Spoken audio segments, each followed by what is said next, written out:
Estou esperando aí alguma realização para voltar a usar meu caixa aí. Eu tenho hoje 15% em renda fixa. Só 15% em renda fixa ainda? 15% eu acho geralmente uma normalidade.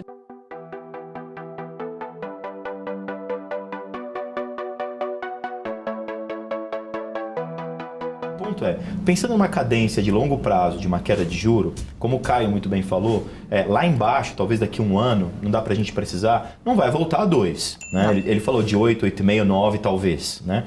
Mas pensando nesse range assim, entre 13,75 que está agora, até de repente 9, ainda assim as ações são mais indicadas no seu ponto de vista de investimento do que uma segurança numa renda fixa, ou realmente é só uma questão de perfil de investidor? Não, eu acho que assim, a alocação de portfólio não era meramente você pensar no timing de mercado.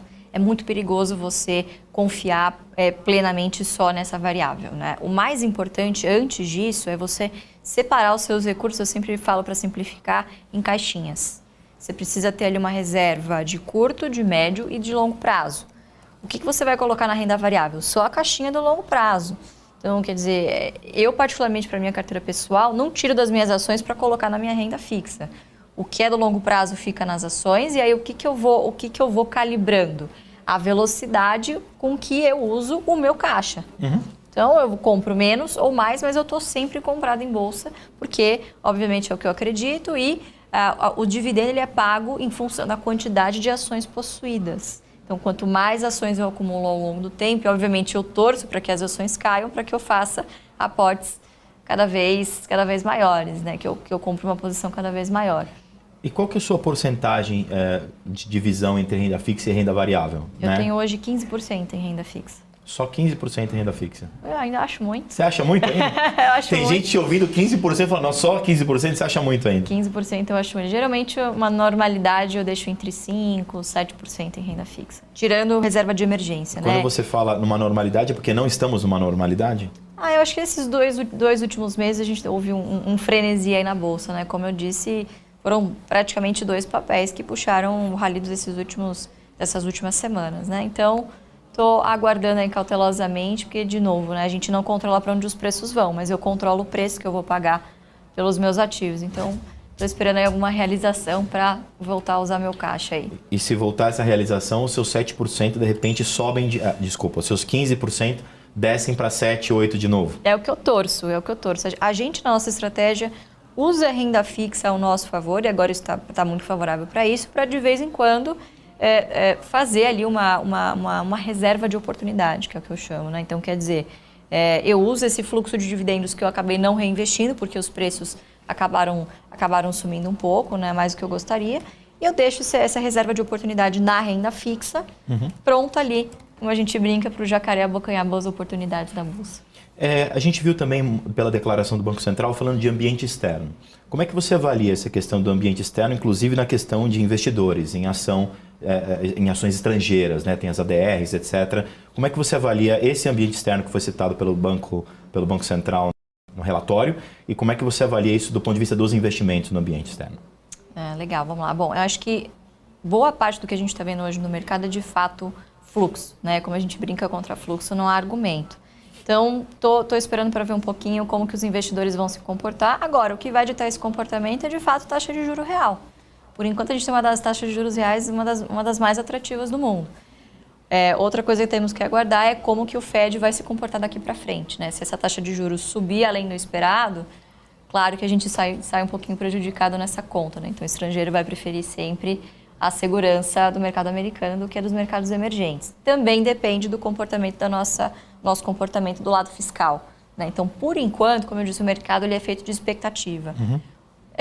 Não vou dar uma opinião aqui se o governo está bom ou não, mas a verdade é que está muito menos catastrófico do que se esperava, do que se tinha no cenário do final do ano passado, né? Então, quer dizer, a gente tinha um cenário muito mais pessimista para exterior no final do ano, né? Logo depois das eleições. Então, você tinha uma possível recessão nos Estados Unidos, você tem ainda a questão em andamento da guerra Rússia-Ucrânia e você tinha também latente a crise energética na Europa.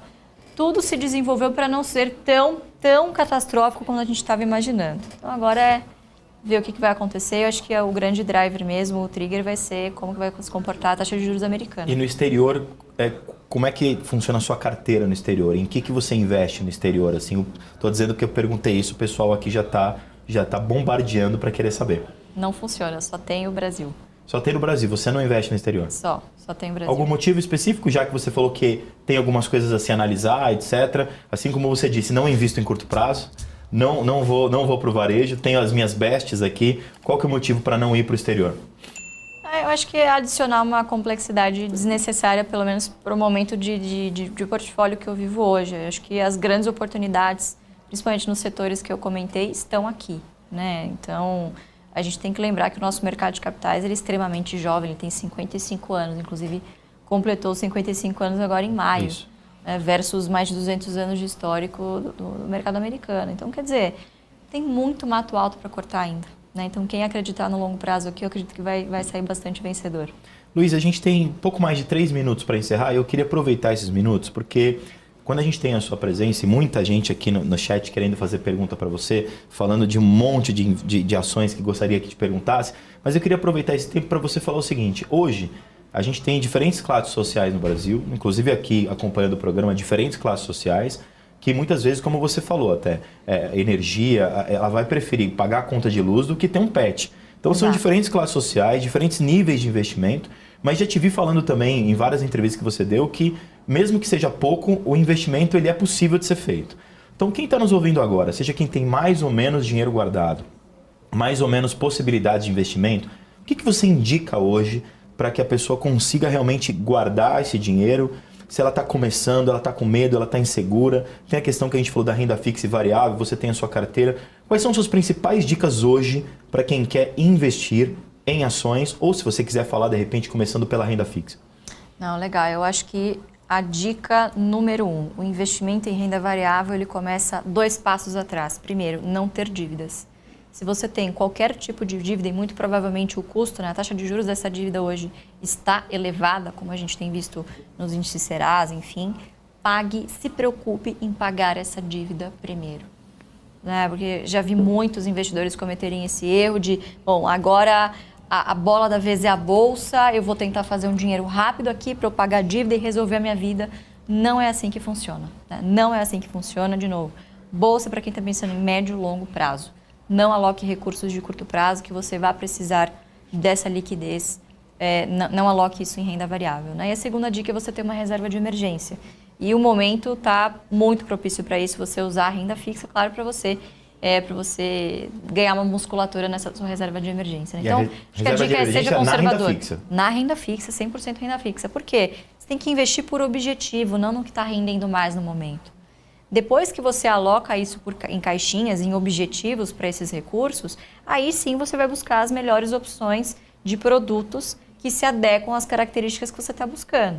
Então, se você está agora querendo pagar uma dívida, formar a sua reserva de emergência, isso tem que ser na renda fixa, porque você vai ter segurança, você vai ter a liquidez e, claro, você vai ter a rapidez desses ativos, enfim, você sabe que vai estar ali guardado, pronto para que você use isso no curtíssimo prazo. Entendi. Então, resumindo, nesse nosso último 1 minuto, antes de te agradecer, varejo a curto prazo seria muita oscilação, para você não faz sentido. Você quer ir para o longo prazo, quem está pensando em investir, ponto número 1, pague sua dívida, depois faça uma reserva de emergência. Fez esses 2 pontos, parte para a Bolsa. E se partir para a Bolsa, vai para alguma das bestes, é isso para finalizar a dica? Começa com best e não se encabule de você começar com pouco, você precisa dar o primeiro passo. Então eu sempre comparo você se jogar de um avião, você precisa saber abrir o paraquedas antes de se jogar de uma altura, de tão alta lá do avião. Então faça isso. Lembrando que as bestes aqui da Luiz, Banco, Energia, Seguro, Saneamento e Telecom. Exatamente, exatamente. Luiz, Fácil. Fácil, né? E muito a das mais fáceis, pelo que você falou, energia. Energia. Com isso certeza. Aí. Luiz, muito obrigado. Já quero estender aqui o convite para uma próxima participação, para você voltar aqui. É sempre um prazer conversar contigo. Obrigado por aceitar o convite. Eu que agradeço. Obrigada a todos que nos assistiram.